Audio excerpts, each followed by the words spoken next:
নির্বাচনের আগে ৩টা মূলা ছিল বা ৩টা কলা ছিল।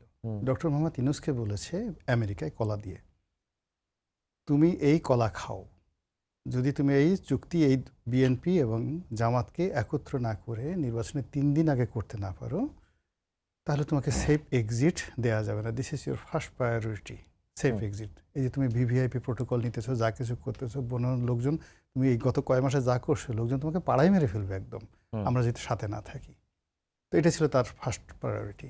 এদিকে জামায়াতের যারা লোকজন আছে তাদেরকে বলা হয়েছিল, আপনারাই ক্ষমতায় আসতেছেন, নিঃসন্দেহে কোনো অসুবিধা নেই, তবে এটা অ্যাপ্রুভ করার পরে ক্ষমতায় গেলে তো আপনি এটা করতে পারবেন না, আর এটা যদি না করেন আমরা আপনাকে ক্ষমতায় আনবো না। বিএনপিকে ঠিক সেম একই অবস্থা তাদের করা হয়েছে। তারেক দেশে আসা থেকে শুরু করে অন্য যে সমস্ত বিষয়, এইরকম ৩ জনের ৩টা কলা ছিল। ৩টা কলা ৩ জনের মুখের মধ্যে ঢুকানো আছে।